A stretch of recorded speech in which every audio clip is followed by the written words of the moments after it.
My sister-in-law slapped my daughter across the face over a math test score.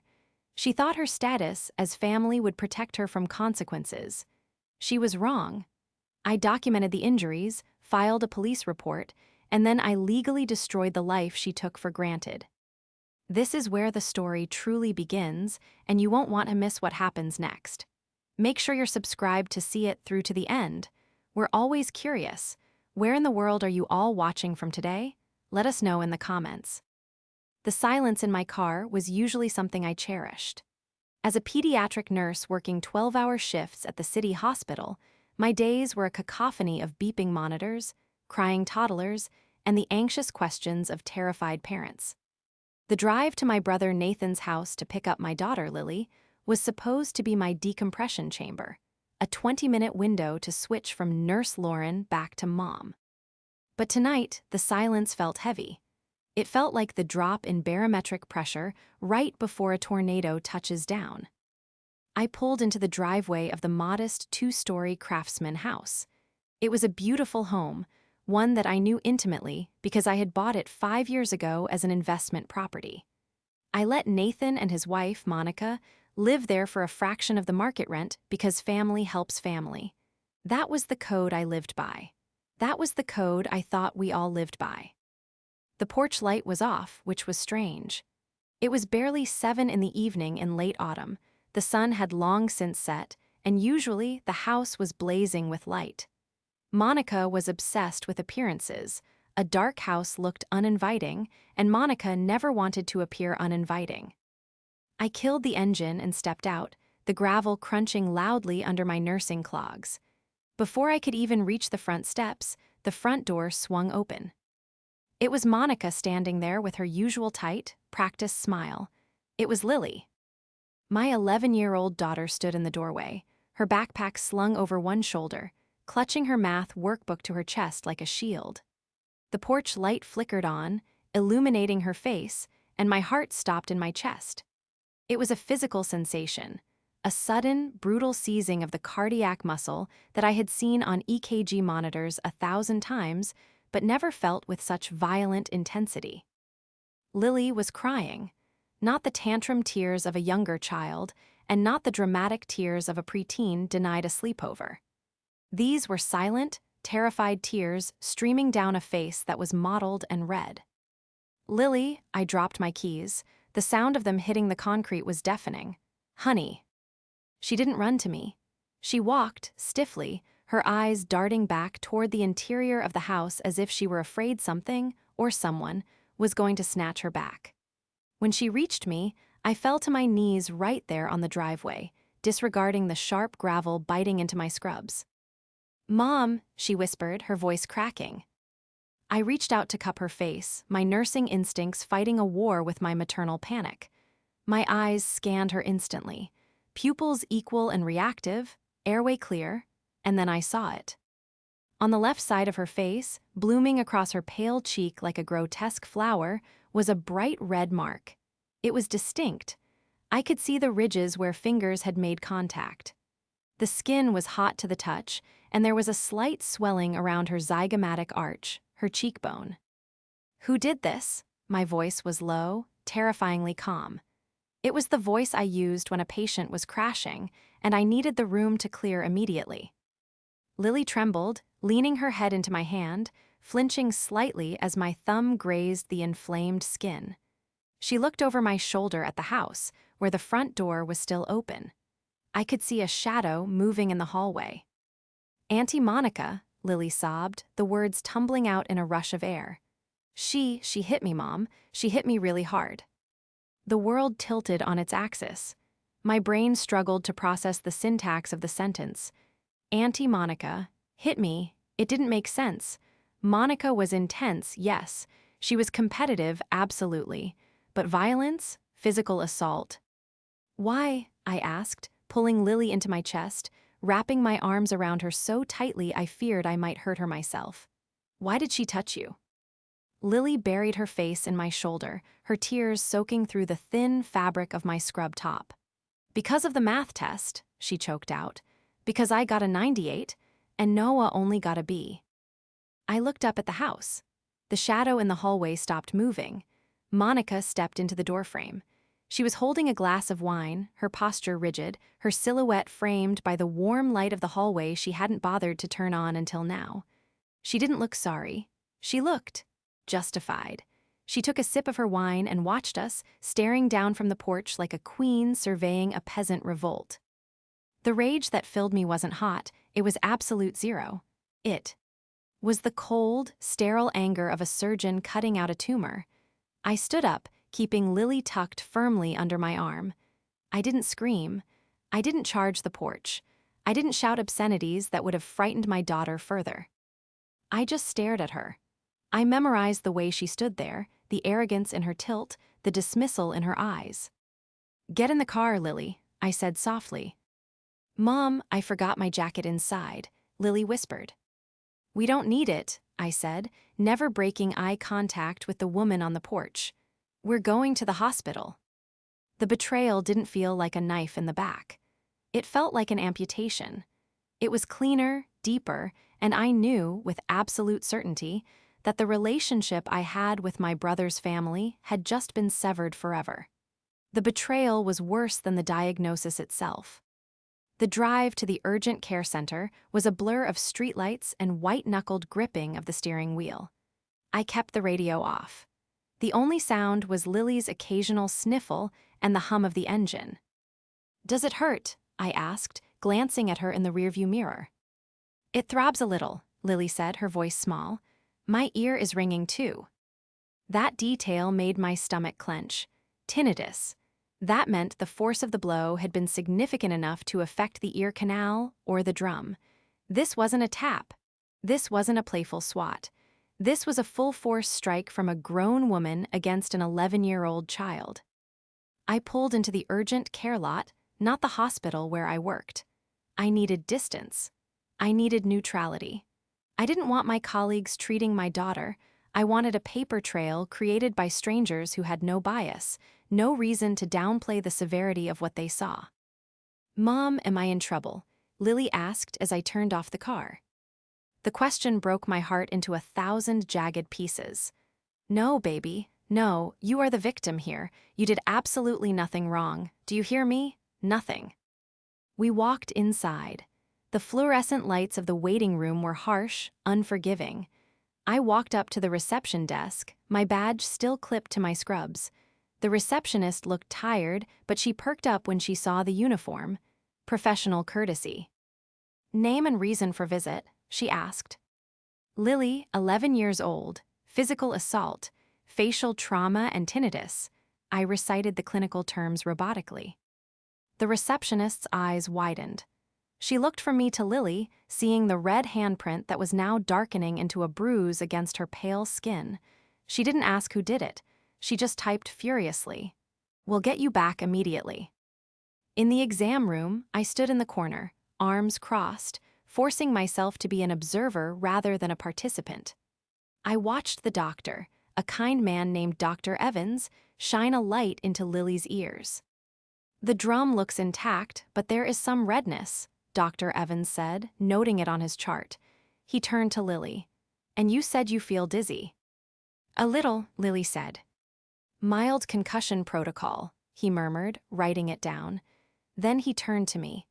"Mom, obviously, given the nature of the injury, the shape of the bruising, we are mandated reporters. I have to ask, did this happen at home?"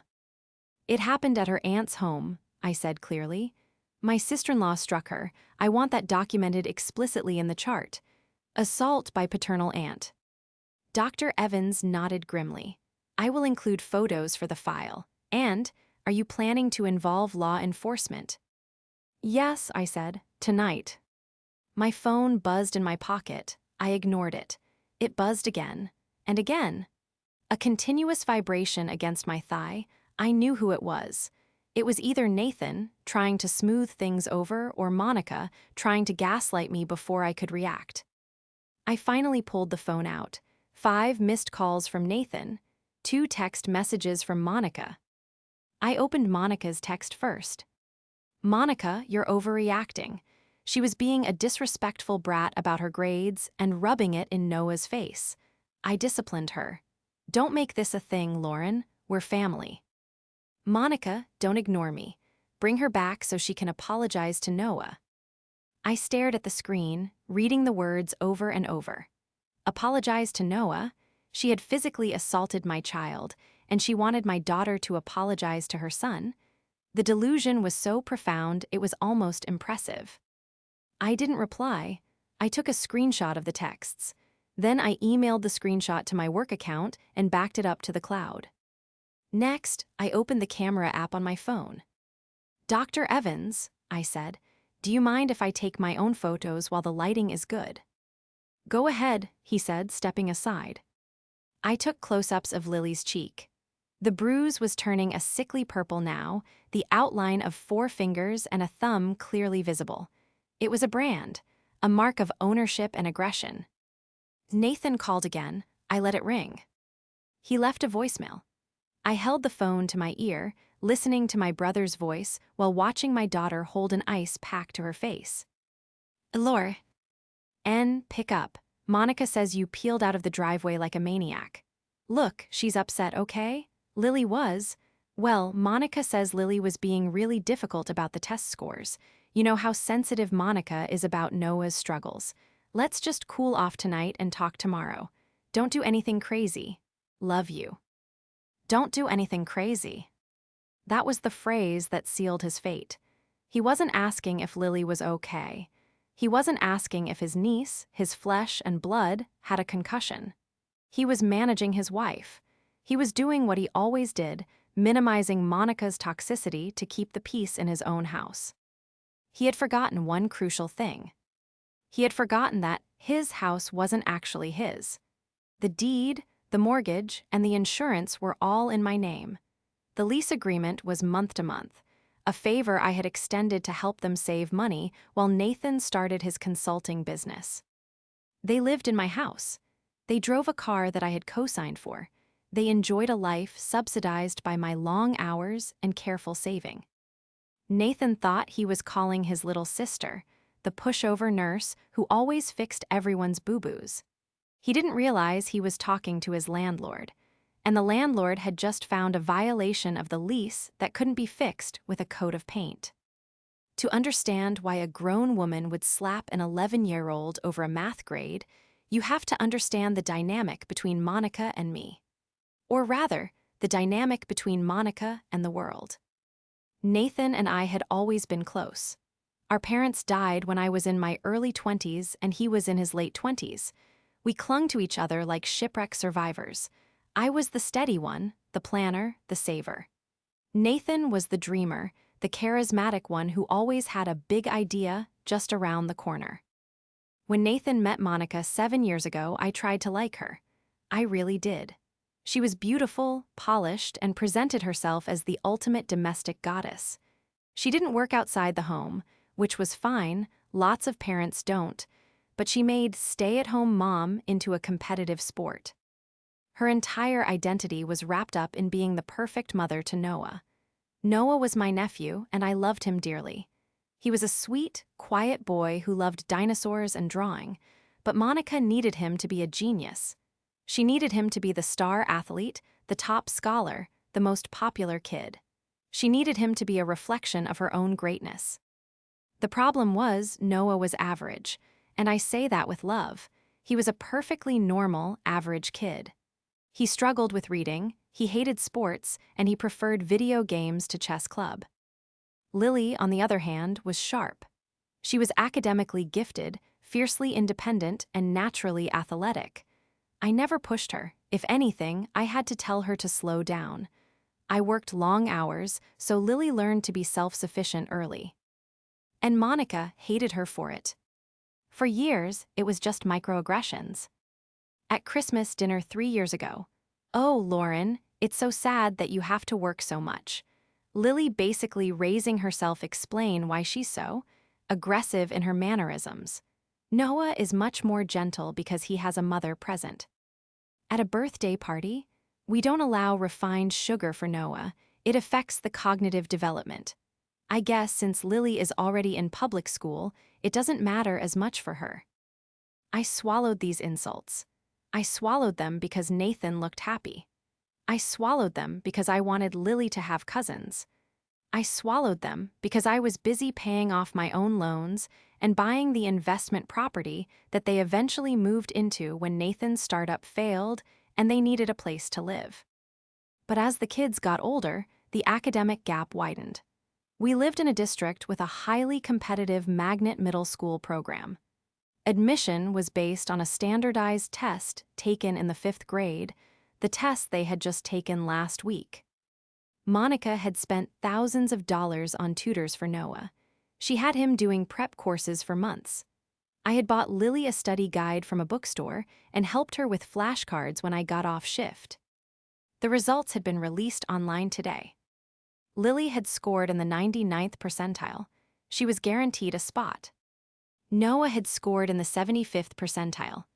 A good score, a respectable score, but not enough for the magnet program. I pieced together the scene in my head as I watched Lily sitting on the exam table, holding the cold packed to her cheek. "Lily," I asked gently, "what exactly happened before she hit you?" Lily sniffled. We were at the kitchen table. Noah was crying because Auntie Monica was yelling at him about the test. She was telling him he was lazy. I felt bad, Mom. I told Noah it was okay, that the test was really hard. I tried to help. "And what did Auntie Monica say?" "She screamed at me," Lily whispered. "She said, 'Shut up, you little know-it-all. You think you're better than him just because your mother ignores you enough to let you study all day.'" My jaw tightened. "I told her that wasn't true," Lily continued, her voice trembling. I said maybe if she didn't scream at Noah so much, he could concentrate better. That's when she hit me." The audacity, the sheer, unadulterated malice.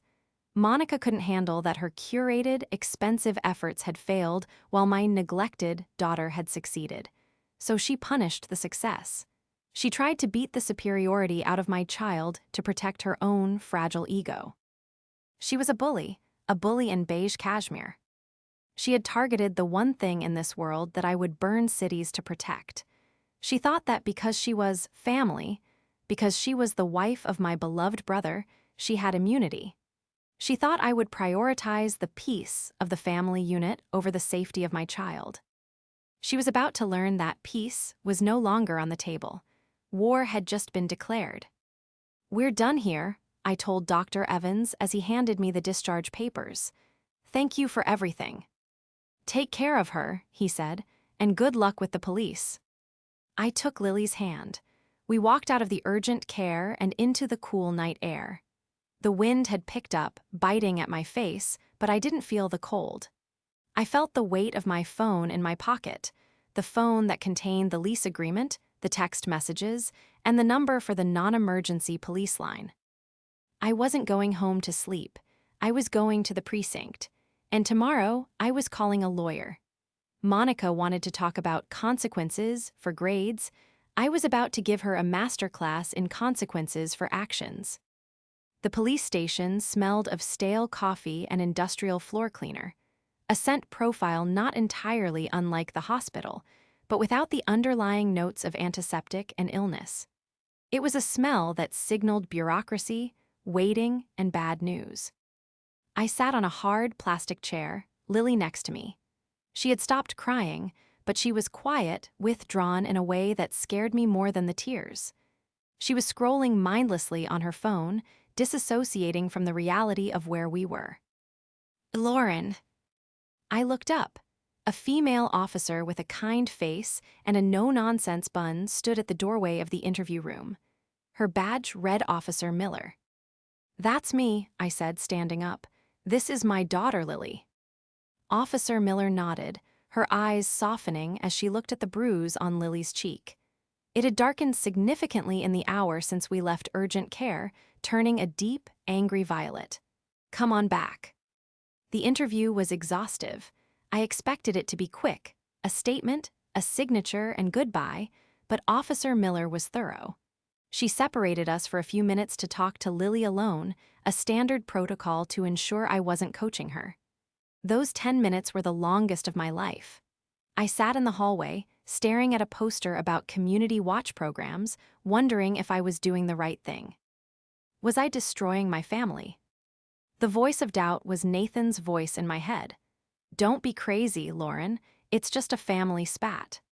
But then I looked at the photos on my phone again.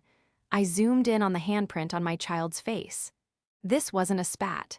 This was assault. And if I didn't draw the line here in permanent ink, what would happen next time? What if she pushed Lily down the stairs? What if she threw something? Officer Miller called me back in. Lily looked small in the chair, but she gave me a weak smile. "Mrs. Davis," Officer Miller said, sitting down and clasping her hands over a file. "Lily has given a very clear, consistent account of what happened. It matches the physical evidence and the medical report you provided from urgent care. We have enough here to charge Monica with simple assault and battery on a minor. We can also notify Child Protective Services for a welfare check regarding the other child in the home." The mention of CPS made my stomach turn. Noah, my nephew, he was innocent in this, but he was living with a woman who couldn't control her violent impulses. "Do it," I said, my voice steady. "Do whatever is necessary to ensure safety." "We will pay them a visit tonight," Officer Miller said. "However, I need to ask you about immediate safety. Is there any reason Monica would come looking for you or Lily tonight?" "She thinks I'm overreacting," I said, pulling up the text messages on my phone. "She sent me these." I showed the officer the texts. "You're overreacting? She was being a disrespectful brat. Bring her back so she can apologize."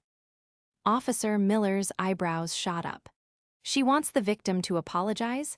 That shows a distinct lack of remorse and a distorted perception of the event. I'm going to recommend you file for a temporary restraining order immediately. A judge is on call tonight. We can help you with the paperwork." I nodded. "I'll do it." As we filled out the forms, a cold realization settled over me. A restraining order would mandate that Monica stay a certain distance away from Lily and me, but there was a logistical complication. I owned the house Monica lived in. If I needed to visit my property, or if I needed to manage the asset, a restraining order would make that complicated, unless I removed the variable. I finished the police report and drove us home. Lily fell asleep in the car, exhausted by the trauma. When I carried her into the house and tucked her into bed, I didn't go to sleep myself. I went to my home office. I pulled a file from the fireproof cabinet marked Real Estate, 1402 Oak Street. Inside was the lease agreement. It was a standard California Association of Realtors residential lease, month to month. I had given them a sweetheart deal, $800 a month for a 3-bedroom house in a district where rent averaged $3,500. I scanned the document, my eyes hunting for the specific clauses I needed. Clause 14, Tenant Conduct. Tenant shall not disturb, annoy, endanger, or interfere with other tenants or neighbors. Tenant shall not use the premises for any unlawful purpose. Assaulting the landlord's daughter was certainly endangering. It was definitely unlawful. I looked at the clock. It was 1:00 a.m. I picked up my phone and drafted an email to my real estate attorney, Sarah, whom I had known since nursing school before she pivoted to law. Subject: Emergency Eviction Restraining Order Violation. Sarah, I need to serve a 30-day notice to vacate to my brother and his wife immediately. Actually, I want to know if I can do a 3-day notice to quit based on nuisance or illegal activity. Monica assaulted Lily tonight. Police report filed. Charges pending.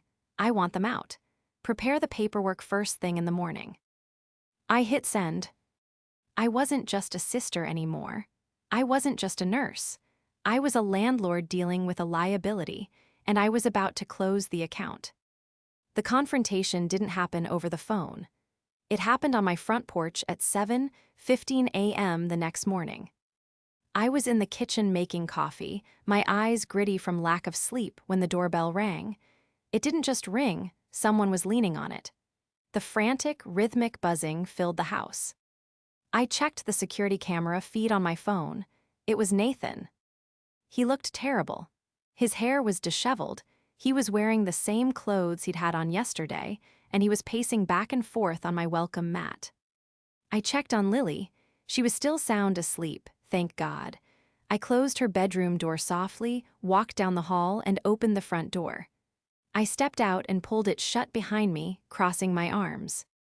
"Lauren," Nathan breathed, looking relieved and terrified at the same time. He reached out to hug me. I took a step back. The rejection hit him like a physical blow. He froze, his arms hovering in empty space. "Don't," I said. "Lauren, please," he pleaded, his voice cracking. "The police came to the house last night. A squad car, Lauren in the driveway. The neighbors were watching. They questioned Monica for an hour. They went into Noah's room and woke him up to check him for bruises. Do you have any idea how traumatic that was for him?" The irony was so thick I could taste it. "Traumatic?" I repeated, my voice rising slightly. "You want to talk about trauma? Your wife slapped my daughter across the face hard enough to cause a concussion, Nathan. She hit her because she got an A on a math test. And you're here worried about the neighbors seeing a squad car." "She didn't mean to hurt her," Nathan shouted, then lowered his voice, looking around nervously. "Look, Monica has been under a lot of stress. She snapped, it was wrong. I told her it was wrong, but calling the cops, filing a report, that gives her a criminal record, Lauren. That ruins her reputation."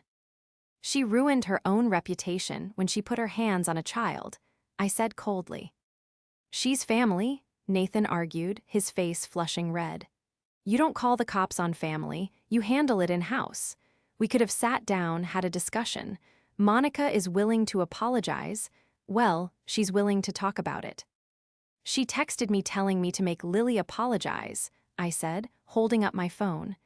"Is that your version of willing to talk?" Nathan rubbed his face with his hands. She's defensive right now. She feels attacked because Lily— Look, you know how Monica is. She feels like Lily is constantly rubbing her success in Noah's face. It's hard for a mother to watch her son struggle while his cousin glides through everything." I stared at him. For the first time, I truly saw my brother. He wasn't the victim of a shrewish wife. He was an accomplice. He was validating her delusion to protect his own comfort. He was blaming my daughter's hard work for his wife's insecurity. "Lily doesn't glide," I said, my voice trembling with suppressed rage. "She studies while you and Monica are watching TV. She works while Monica is getting pedicures. And you know what? None of that matters. Because there is no universe, Nathan, none, where child's grades justify physical assault." Okay, Nathan said, putting his hands up. "I get it. You're angry. You have a right to be, but you have to drop the charges. Please, for me, for Noah. If she gets a record, it affects everything. It affects my business reputation." I laughed. It was a dry, humorless sound. "I can't drop the charges, Nathan. The state picked them up, but even if I could, I wouldn't." "So that's it," Nathan snapped, his sadness turning to anger. "You're going to destroy my family over one mistake." "No," I said softly. "I'm going to protect mine. And Nathan, there's something else." He looked at me warily. "What?" "I spoke to my lawyer this morning." Nathan looked confused. "Your lawyer for the assault?" "No," I said, "my real estate lawyer." The color drained from his face. He knew instantly what that meant. "Lauren, no, you can't." "The lease is clear," I said, reciting the clause I had memorized. "Tenant shall not endanger other tenants or neighbors. She assaulted the landlord's daughter. That is a breach of lease. I am terminating your tenancy." "We have nowhere to go," Nathan cried. "We can't afford a place in this district. Noah's school is here." "Then you should have thought about that before you let your wife abuse the person who subsidizes your life," I said. "You have 30 days. But honestly, Nathan, if I were you, I'd move faster. Because once the restraining order is served later today, Monica won't be allowed within 100 yards of Lily. And since Lily visits my rental properties with me for inspections, Monica is going to have a very hard time living in a house she's legally barred from being near if Lily is present." Nathan looked at me with pure hatred. You're a monster, she's your sister-in-law. She's a stranger, I corrected him. And you're starting to look like one too. I stepped back inside and slammed the door in his face. I leaned against the wood, my heart hammering, shaking from the adrenaline. It was done. The bridge wasn't just burned, I had dynamited the foundation. The next 3 weeks were a masterclass in escalation. Nathan didn't move out immediately. Instead, Monica went on the offensive. It started with a Facebook post. Monica didn't name me directly, she was too savvy for that. But she wrote a long, rambling dissertation about toxic family members who use money to control people and weaponize the legal system against struggling mothers. The comments section was filled with her friends, other moms from the PTA who didn't know the truth, offering support. Stay strong, mama. Jealousy is an ugly disease, hun, ignore them. She was spinning a narrative that I was the aggressor, that I was a jealous, childless spinster, ignoring the fact that I had a child who was trying to break up her happy home because I was miserable. Then came the flying monkeys. My Aunt Linda, who lived 3 states away and hadn't called me on my birthday in a decade, called me on a Tuesday afternoon while I was at work. Lauren, I heard what you're doing to Nathan, she scolded without preamble. Evicting your own brother, in this economy, and calling the police on Monica, she said she barely touched the girl. She gave her a concussion, Aunt Linda, I said, typing charting notes as I spoke. I have photos, I have medical records. Do you want me to email them to you? Well, kids play rough, Linda stammered. Monica is 40 years old, I deadpanned. She is not a kid playing rough. She is an adult who committed battery, and Nathan is enabling it. If you're so concerned, you can take them in. I hung up. I didn't have the bandwidth for it. But Monica wasn't done.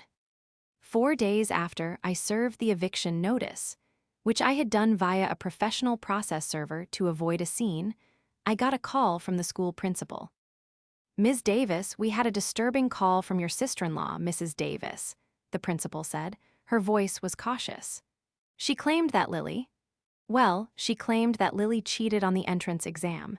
She alleged that you, being a nurse, somehow obtained performance-enhancing drugs for your daughter to help her focus. I gripped the phone so hard the plastic case creaked. That is a lie, I said, my voice shaking with fury. A malicious, retaliatory lie. Monica is currently facing assault charges for striking Lily. She is being evicted from my property. This is harassment.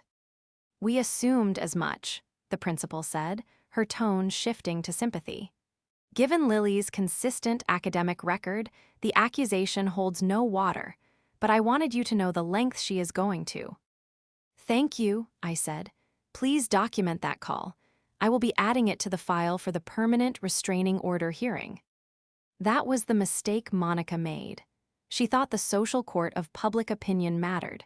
She thought if she threw enough mud, I would back down to save face. She didn't realize she was just giving me more ammunition. I called my lawyer, Sarah, immediately. She called the school? Sarah asked, incredulous. Is she trying to lose custody of her own kid? Lauren, this is defamation. And it's definitely a violation of the no-contact spirit of the TRO, even if she didn't contact Lily directly. She's targeting the protected person. Add it to the stack, I said. We have the hearing for the permanent restraining order in 2 days. I want everything there. The texts, the medical report, the police report, the eviction notice, and now the school incident. We're going to bury her, Sarah said. The day before the hearing, I went to the house. I had given the legally required 24-hour notice of inspection. I brought a police escort, Officer Miller, who had agreed to come along to keep the peace. I needed to inspect the property for damages before they moved out. When we pulled up, the driveway was full of boxes. Nathan was loading a U-Haul. He looked 10 years older than he had a month ago.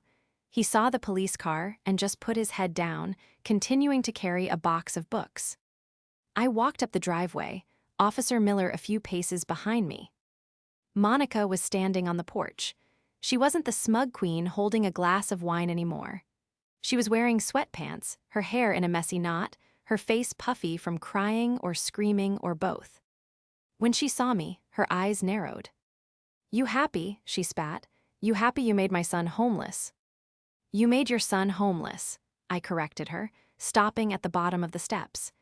"You made him homeless the second you decided your ego was more important than my daughter's safety." "I helped you," she screamed, her voice shrill and breaking. "I took care of this house. I let Lily come over here." "You lived here for 1/3 of the rent," I said calmly. "And you hit my child. Step aside, Monica. I'm here to inspect the walls." "You can't come in here," she shrieked, blocking the door.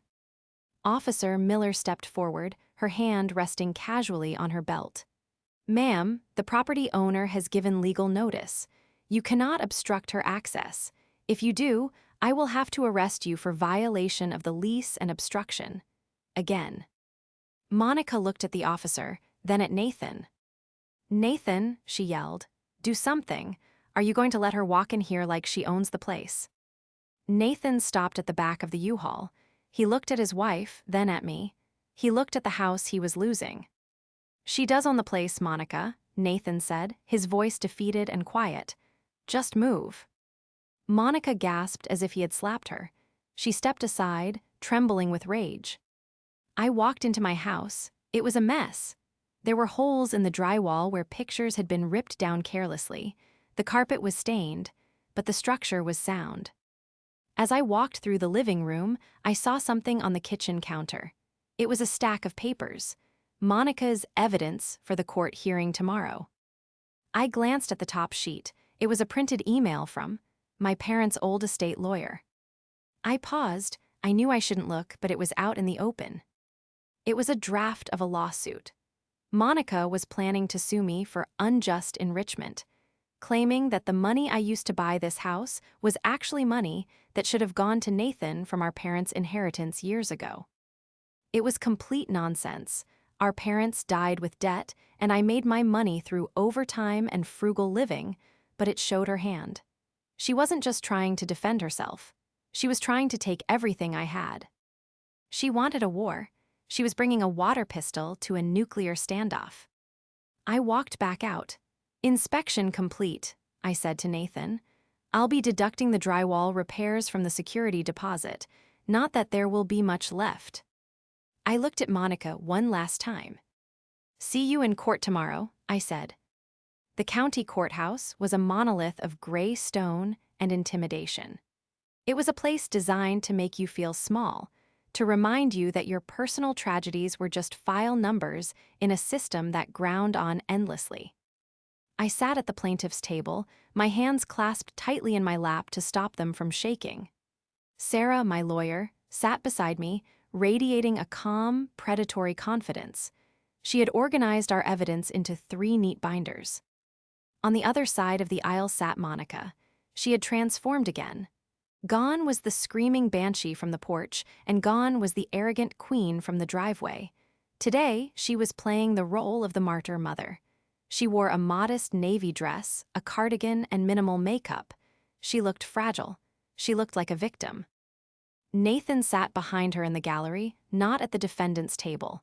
He looked like a ghost. He was staring at the floor, refusing to make eye contact with anyone. The judge, a stern woman named Judge Holloway with glasses perched on the end of her nose, called the session to order. This was the hearing for the permanent restraining order. If G. granted, it would legally bar Monica from coming near Lily or me for up to 5 years. It would cement her status as a danger to our family. Monica's lawyer, a court-appointed public defender who looked overworked and underprepared, stood up first. "Your Honor," he began, "my client, Mrs. Davis, admits there was a physical altercation. However, we argue that a permanent restraining order is excessive. This was an isolated incident of parental discipline that went too far, exacerbated by extreme provocation from the minor child. Furthermore, the petitioner, Ms. Lauren Davis, is using this order as a weapon to unlawfully evict my client and gain leverage in a separate civil dispute regarding family inheritance."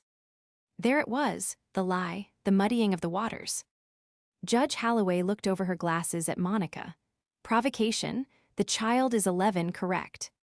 Yes, Your Honor, Monica spoke up, her voice trembling, a perfectly rehearsed quiver. Lily has always been difficult. She taunts my son Noah, who has learning disabilities. That night she was mocking him for failing a test. I snapped. I wanted to protect my son from her bullying.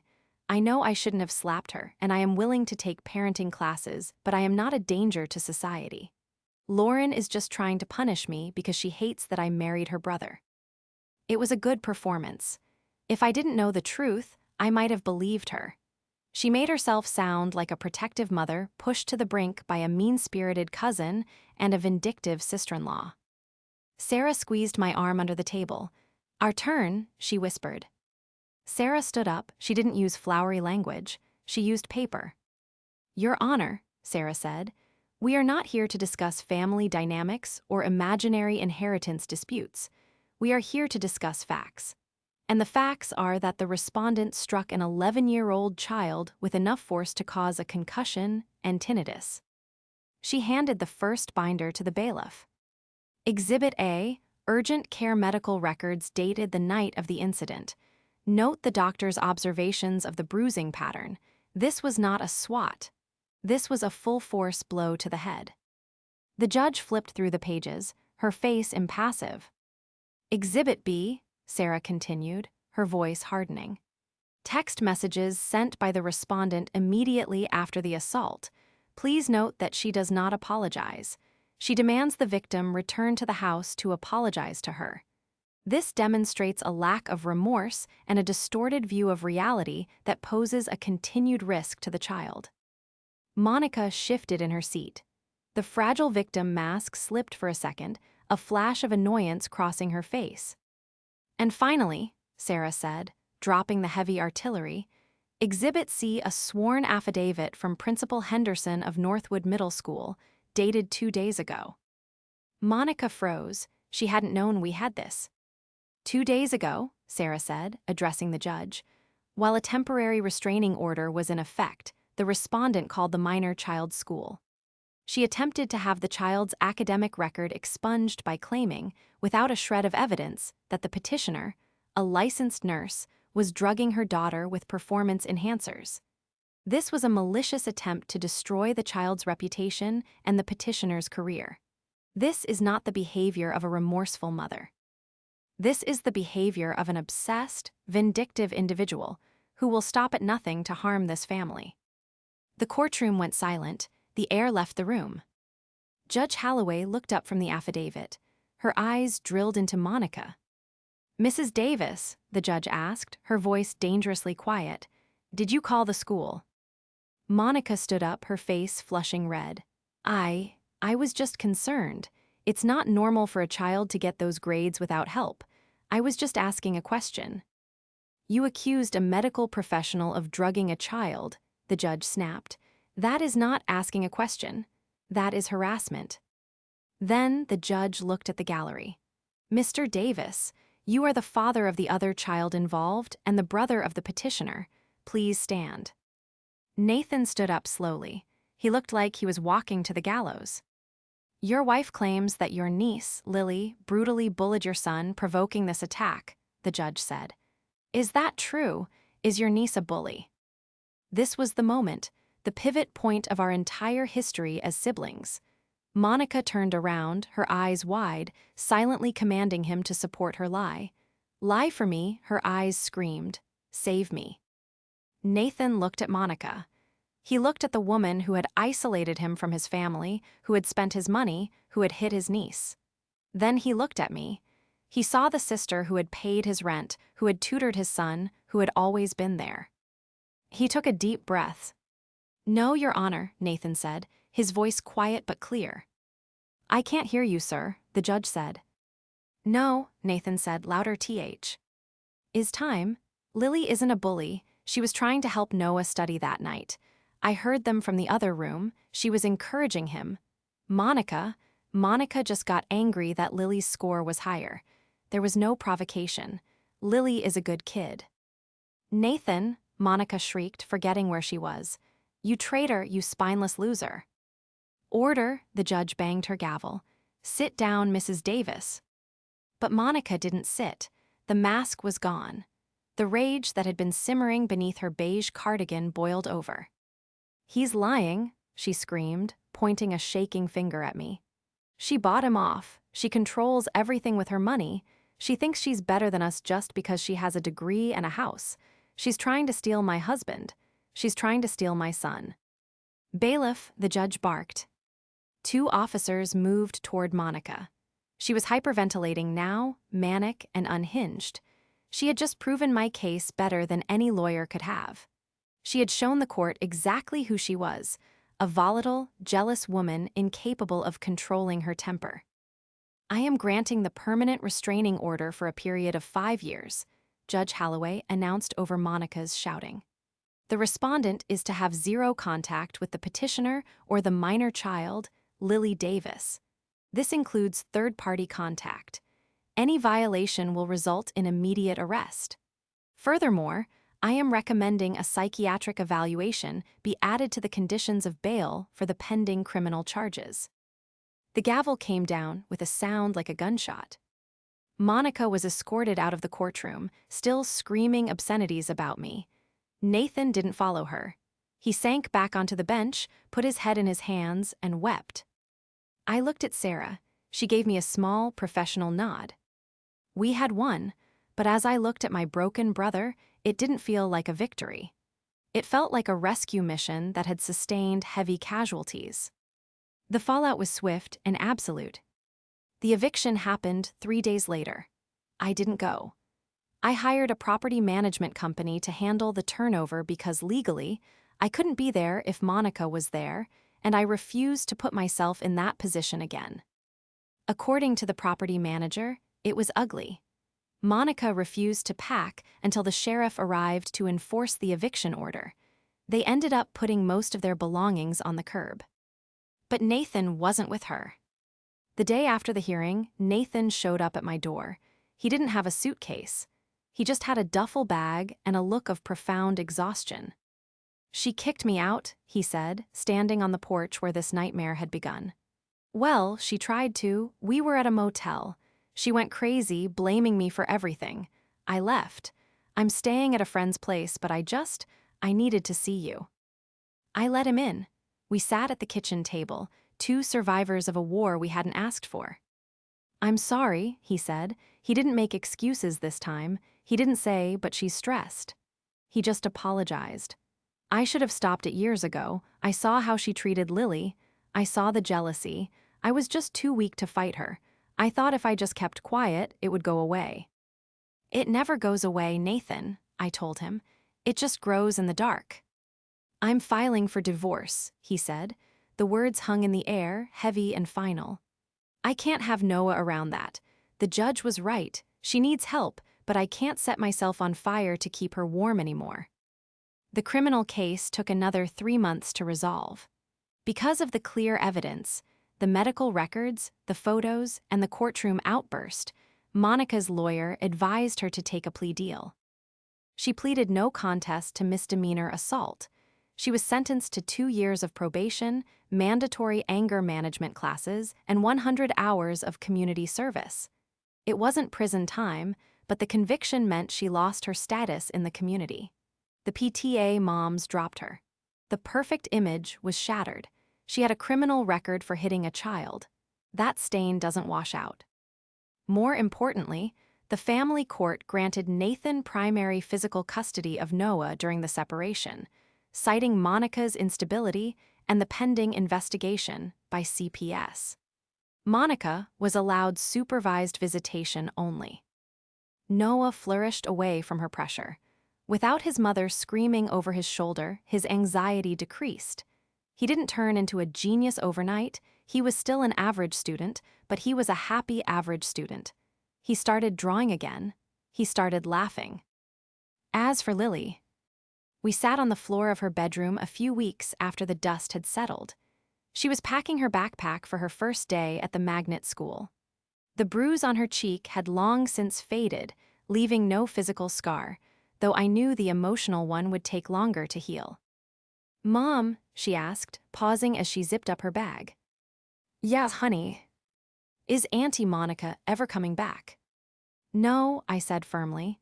She isn't. The judge made sure of that. You are safe. We are safe. Lil. Why nodded, a look of adult understanding in her young eyes. I'm glad Uncle Nathan is okay, though, and Noah. Me too, I said. We saved them in a way. I guess the math test was worth it, she joked, a small, wry smile touching her lips. I pulled her into a hug, burying my face in her hair. Nothing is worth you getting hurt, but I am so proud of you, not for the grade, but for being brave enough to tell me. Life went on. I repaired the rental house, new drywall, new paint, new carpets, and rented it to a nice young couple who were actually grateful for the below-market rate. Nathan got a small apartment nearby and started rebuilding his relationship with Noah. We still had scars. Family gatherings would never be the whole, big, happy events I had once dreamed of. There was an empty chair where a sister-in-law should have been, but the toxicity was gone. The fear was gone. I had learned that being a good sister didn't mean enabling abuse. Being a good person didn't mean being a doormat. I had drawn a line in the sand to protect my child, and when they crossed it, I didn't just push them back. I built a fortress. Sometimes you have to burn the family tree to save the roots. And looking at Lily, thriving in her new school, and Noah, smiling as he showed me his sketchbook, I knew I had made the right choice. I had no regrets. The only person living with regret now was the woman who thought she could hit my daughter and get away with it.